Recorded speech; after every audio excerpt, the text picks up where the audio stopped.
tại ổng mơ mai đi từ xíu mai nhân chung này chú ma lạc tại ổng mơ maiอยู่ในสกลขับเวลามาคำว่ากำบุญมา เพราะว่าซื้อๆมันไหนสังว่าวันหนึ่งมาเฮ็ดให้เขาได้เจ็บได้หมัดมาตามที่ดีค่ะ มันเหมือนในการกว้างอ่ะเอาเฮ็ดเปิ้นก็เก็บเฮาก็เก็บเนี่ยร้านแกก็ แนวดนตรีกับเอ็นเด็กเป็นเพลงแนวนะครับเนาะ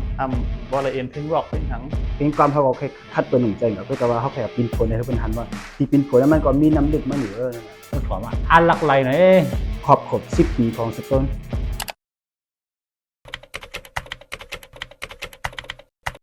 กับสังเลยชื่อสโตนเนี่ยมันดูมาที่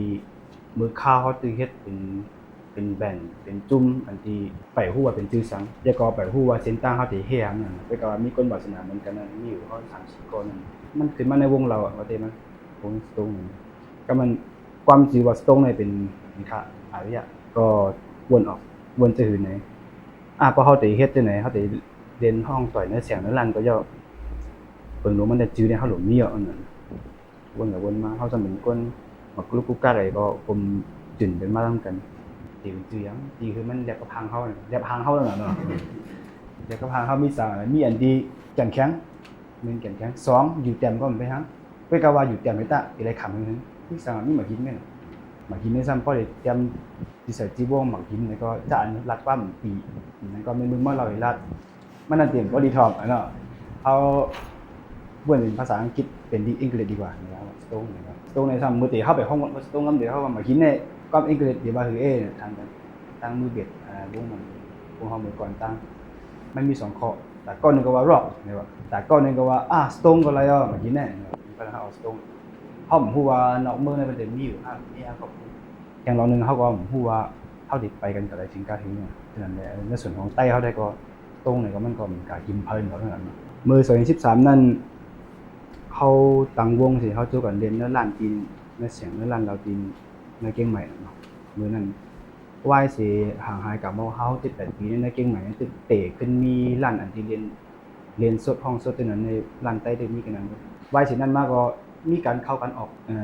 กำมือเบสว่ากำมือกีตาร์กำมือกลองอันใดก็มันสิมีการใครเข้าใครออกกันเนาะกำพองก็มีการนาตีของผังมันในออกกาก็มีขึ้นเข้ามาเต้นกันก็มีการเข้ากันออกมาต่อถึงปี2016จนไหนจังเป็นนิ่มมาจังเป็นนิ่มจังได๋นั้นมาอยู่กันมาถึงกูว่าไงมื้อเตมันในเฮาจะมีกัน3เกาะมี4เกาะปลา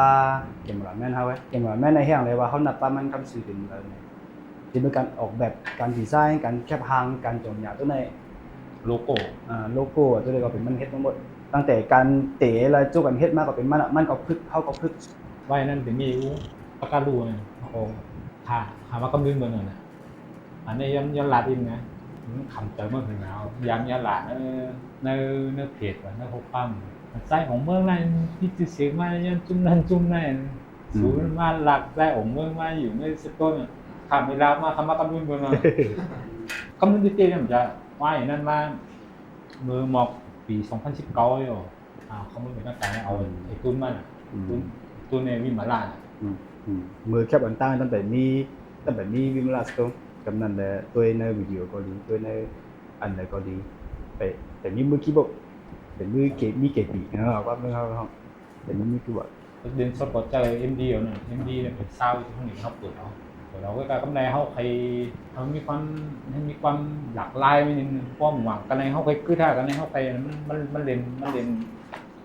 อะไรเหมือนหนังใจเขาไปคืออะไรนั่นก็เลยMDเหมือนกันเขาเลยล้ำยาวเหมือนแข็งก็เลยข้าวก็ต้องหัวเมืองเขามีคีย์บอร์ดเดียวนะพอขาก็มาจีบหนึ่งมาจีบมันตั้งก็ไม่งองหัวเมืองก็ทุกกำก็ออกมา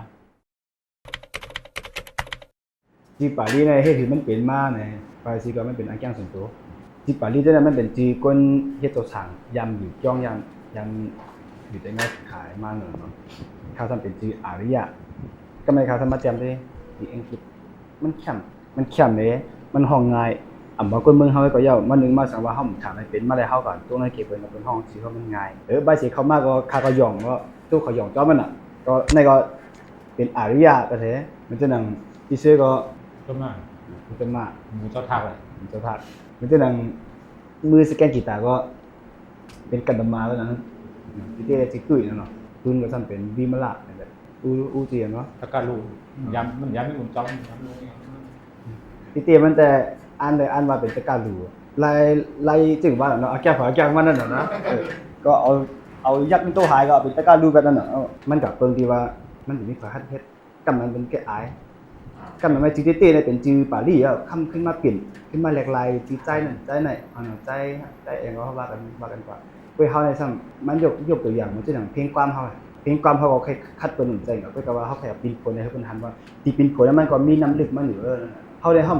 มอายก็ได้มีจื้ออันที่ย่องไอ้บุญเจ้าทักไอ้นางทักเขาว่ากันเป็นอย่างมันจะเพลงความเฮายกตัวอย่างมัน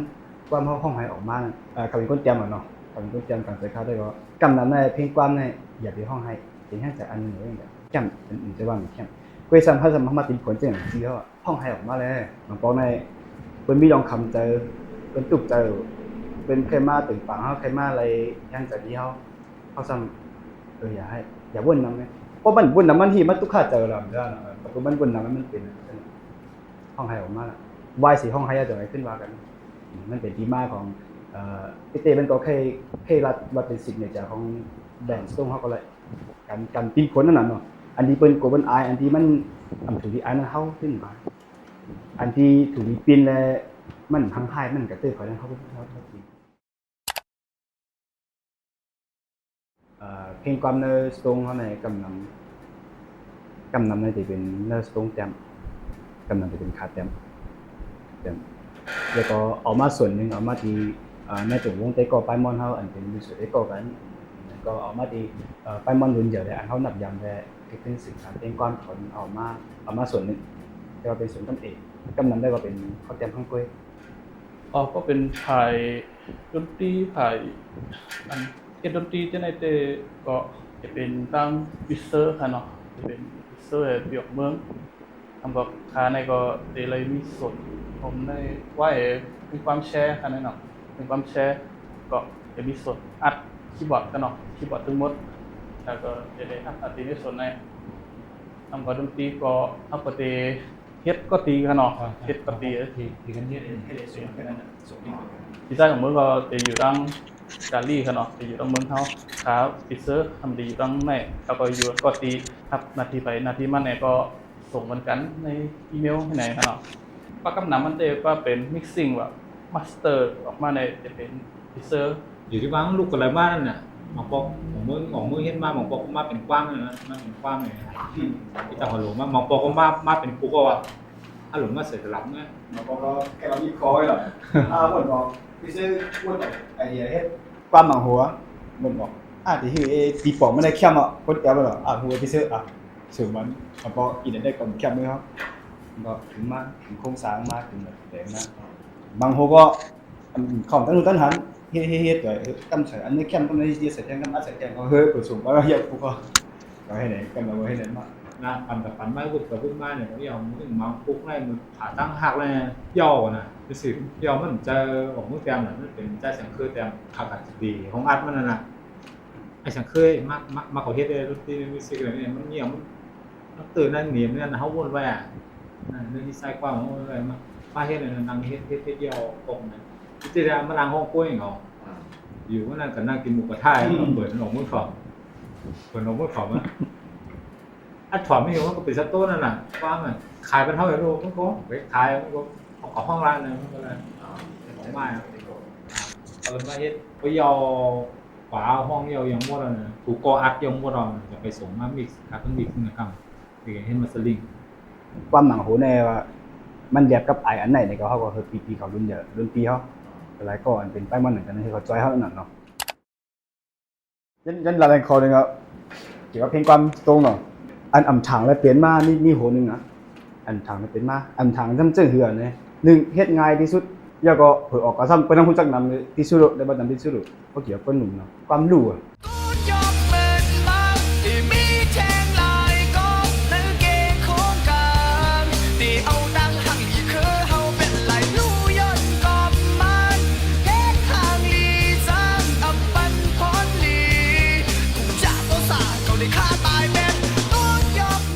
ความรู้ในให้เจอคือในมือเตะมันเนี่ยมีความเลยใครอยู่ในห้องอัดคามือตั้งอยู่ยิ้มเนี่ยแค่เสียงต่อยดัง ในสิ่งต่อยห้างกล้วยสิ่งต่อยห้างกล้วยมาเจอแบบนี้ปั่นกับปั่นมาในการเขาป้ากำจัดไปป้าเจการเขาเขาอัดกับเต็มอีเซียทำมาเลยคือว่าเนี่ยว่าก็อัดมีอัดกองมาเลยก็5-2ก็หายเอาเป็นมาเป็นลูก อ่า ง่ายๆโง่ๆเงือๆมีหยังคือออกมาซ้ำก็ซ้ำเป็นตอนหนึ่งปีมันทางนั้นมาเมื่อปี2013มาถึงแต่เดี๋ยวในปี2023เนี่ยเขาเลย10 ปีมีอยู่เขามีไว้แผนการมีแผนแล้วก็จะมีอีกอย่างที่น่าเซอร์ไพรส์แต่ลองตื่นเต้นคนเป็นแห้งเพลงปั้มหมดเลยแต่ว่าอันตั้งสุดเลยก็เขาจะเข้าอุปนไว้นั่นนะอุปนไว้ตั้งวงว่าตั้งแต่2023กว่าเนี่ยเขาจะเตะลงเพลงปั้มเตะปล่อยลงปล่อยซิงเกิล ความมันมีขำไว้นะสต็อกมันมีหนำไว้นะเดี๋ยวลืมปล่อยอ่ะ เขาติดปล่อยลงตั้งออนไลน์ YouTube ว่าอย่างว่านั่นเนาะว่าตั้งซุมด้วยก็ได้มีน่ะซุมด้วยได้มีจังนั้นแล้วเพจตัวนี้ก็ได้มีเขาได้ปล่อยเป็นซิงเกิลเนาะเป็น1 โหนั่นน่ะเนาะเพราะฉะนั้นแต่ก็มันได้จับทับกันดีในติดตั้งในโอกาสในติดตั้งของ10 ปีตรงในเฮาค่ะมีแผนไว้เฮาก็ได้เฮ็ดซื้อได้เป็นซื้ออย่างในซื้อเนี่ยมันจะว่าซื้อสตงไม่เดียวนะมันเป็นซื้อที่หมายต้องกำไทยว่าที่ลึกๆนะที่หมายต้องว่าครบ10 ปีของสตนเฮ็ดก็เปิดสร้างเฮ็ดก็เปิดตาได้ขายเขาสิซื้อว่าได้ขายจะเหือนในขายอันที่ผู้ปันแห้งเฮาบริษัทเฮาแฟนเพลงเฮาได้โฮมปันแห้งในช่องทางจะเหือนนั้นได้มีน่ะเนาะก็ปันแห้งซื้อเป็นที่หมายต้องว่าในเป็น10 ปีของสตนเนาะซื้ออันไหนมันจะว่าเป็นซื้อสตงอยู่ๆนั่นวายสิซื้อสังว่าเฮาขายซื้อในจำนวนในม็อกกึ่งอันที่เฮายังไม่เฮาค่ะอาจจะมีแผนแบบอาจจะมีแผนคอนเสิร์ตให้โชว์อาจจะเป็นโชว์ในสถิติ ไลฟ์สตรีมมิ่ง ป้อมใจก็จะเป็นในออนไลน์ฮะ อ่า จะมีหลายที่เจ้าก็การเข้าตัวก็การติดตามกันเข้าตัวก็จะมีหลายช่องตั้งเพจว่าอาจจะมีตั้งซุมแอปพลิเคชันของซุมนั่นเนาะอันเป็นเฮ็ดแต่เร็วนึงเป็นโชว์คอนเสิร์ตออนไลน์เนี่ยเขาตัวกันในซุมได้ก็ตีกับสิบเลยตีติดตามเลยตีตัวช่องทางเส้นทางการซื้อขายซื้อกันตัวซื้อเนี่ยก็จะมีอยู่หน้าจอในฐานะเขาเดี๋ยวไว้เป็นว่าลอง QR code ลองซื้อลองตัวใส่มันตัวขนาดซื้อมันตัวไหนนะดีไซน์ซื้อเลยหางซื้อมันก็นะครับเขาเคยใส่ไว้เป็นดีหน้าจอเนาะตั้งแต่ในฐานะ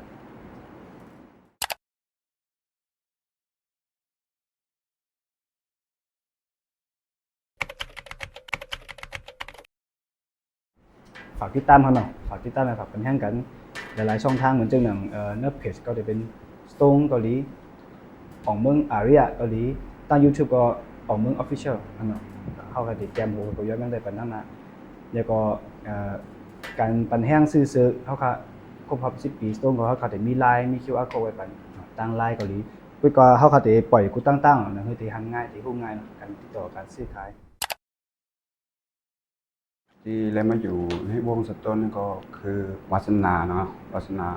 ในปลายมอนเฮาเนาะเลยได้มาพบปัญญากันเลยได้มาอยู่ร่วมกันเลยมารับหน้าที่เล่นเบสครับ ดนตรีมันก็เขาก็มีความชอบในเรื่องดนตรีไว้อยู่ว่าเอ็นดนตรีไว้อยู่ว่าคือการว่าอ่านแนวดนตรีการเอ็นในเป็นจังแนวในขนาดทำบ่ละเอ็นเพลงร็อกเพลงหังแต่มาอยู่ในสโตนเนี่ยก็มาเอ็นเพลงหาประสบการณ์ที่ยังใหม่ๆผู้ปกครองได้ข้ามได้เอ็นเพลงร็อกเพลงอย่างอีกกันเนาะ เข้ามาอยู่สักต้นก็ยินจมนะใจออกเมืองเป็นคนจันเข้ามา กูพอได้เหตุการณ์ตำนานเราจัดหลาย ก็เป็นไผ่เล่นกีตาร์ครับ เมื่อเขามานั้นมันเกี่ยวกับน้องวงไงเขามาก็เหมือนกับเขากว่าจิ้มเขากว่าเฮ้ยไต้เฮ็ดเพลงร็อกนะคาเล่นเมเตอร์มาแต่มือ10 ปีป่นมากคาเล่นเมเตอร์มาเล่นเพลงร็อกมาเรื่อยๆกันแหละก็มาถึงว่าวันหนึ่งมาย่างเมืองเพลงร็อกเขาไข่คมๆเลยเฮ้ยห้าอัดปั่นฟองไงเพราะนั้นบอกว่าเปิดติจ้าอัดกว่าอัดมาปลาหินแล้วนะอยู่วันหนึ่งมาอยู่ในวงนะก็ใจใหญ่ท่านก็จมนะจมอยู่พอเดี๋ยววันนั้นมาก็เริ่มมีอย่างกับสารไปขึ้นมาเรื่อยๆก็เป็นตัวทบหัวความใต้ก็ย้ำเฮ็ดหนักมากๆว่าเต้ แต่การตั้งนานเลยที่เฮ็ดความมันเนี่ยแข็งขึ้นเลยเนี่ยนักขึ้นเลยเนี่ยคือการเขาเปิดคือกลางของความเร็วกับคนถอดมันก็เด่นขึ้นอ่ะคนเรียนมันก็เด่นขึ้นอ่ะก็เขาเปิดเขายามอย่างนี้ ยินดีไปวนเขาแต่เขายินจมไม่เตะยินจมตัวเก่าเขาในส่วนเอกเลยกำเอกเลยไปยินจมได้ก่อขาอันมาผมกำพองมาเป็นรุ่นน้องกำมาเป็นรุ่นปีที่เขาพ่อแม่จมไปลำคาญเนาะบางปอกบางทีบางอันเนี่ยมันเข้มมันพอ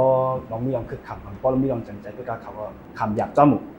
ขำเฮ่อจ้อหมูเพราะว่าซีมันในสังว่าวันหนึ่งมาเฮ็ดเขาได้เจ็บเป็นหมัดมาตามพิษมีค่ะก็เพราะว่าเขาช่วยเขาเฮ็ดด้วยกับว่าเขาก็เหลียวก็เพราะเขาเอาแห้งเขามาจอยก็มาเฮ็ดจนว่าเขาเป็นทีมแล้วทีมเวิร์กในเป็นก็คือเขาก็และเขาก็อยู่ที่ในยิ่งจม ที่ผ่านมาก็ในวงก็ใครว่ายุบย่อมให้เพิ่นอินเนาะเรื่องกีตาร์แต่ว่าข้าวตามเมื่อหน้าแต่ที่ขัดใจเป็นให้แนวแรด วันมื้อหน้าก็ข้าก็เตะคัดใจเฮ็ดหน้าที่ตัวเก่าคั่นเนาะหน้าที่ตัวเก่าให้มันแข็งให้มันคึกอะไรที่มันยอมก็ข้าก็ได้คัดใจให้มันดีแล้วก็ แต่ของเมื่อนานได้มันแพลนไปหมดอ่ะดีกว่าทั้งจึงหือในเส้นตางมันมีไปหมดอ่ะก็เขาหลุดเปิดด้วยฟีดแบ็กมันก็มันต้องฮับไรอ่ะเพราะเขาตีนักเลยในทางก้นถอนมันยังไม่ถมไรอ่ะเพราะเหมือนนั้นเขาเฮ็ดกว่ามันดีแทนที่มันติดกับจอยซัพพอร์ตแทนที่มันติดกว่าจอยปันแห้งเจอมันก็ยาอยู่บนอ่ะที่เฮ็ดเธอก้นถอนว่าอันลักไรไหนนี่จะได้เป็นตั้งความสามารถค่อยจันขึ้นกับก็มีเนาะในการเมื่อนานได้อันที่ปนมาเนี่ยมันเหมือนในการที่กว้างอ่ะเอาเฮ็ดเปิ้นก็เก็บเฮาก็เก็บเนี่ยนั่นไงก็มันจะว่าเฮาเก็บไม่เร็วเปิ้นเก็บเนี่ยมันก็โอเคนะกัน เขาคำมีแผนไว้ค่ะเจ้าหนังอุตมะบอกเนาะเขาคำมีแผนแค่ไว้หมดอ่ะมีแผนว่าเขาขัดแต่เฮียงเวลามันเป็นจังบอกกำเดียวไว้พอบอกกำเดียวก็บางอันก็เพราะมันเป็นมากก็ซ้ำเตนาแตกเพราะมันเป็นมากเลยก็ซ้ำมันเด่นเป็นการซื้อไพ่ในเป็นแห้งเขาค่ะเนาะก็ประสิทธิ์ติดตามกันเปิดตัวปันเพลงกำเขาค่ะที่ออกมาใหม่ๆก็มีน้ำเหมือนเจ้าหนังเขาค่ะ2023เลยมันครบรอบ10 ปีเฮาคาวงเฮาเนี่ยเฮาคาได้เฮ็ดเต็มมีการขายเสื้อโคตาได้เฮ็ดเป็นที่หมายต้องเกี่ยวกับเรื่องไส้เกี่ยวกับเรื่องการคันได้ก็เฮาคาได้ขึ้นอัปเดตปัญหาเนาะได้ขึ้นลงปันได้ขึ้นเนปัญหา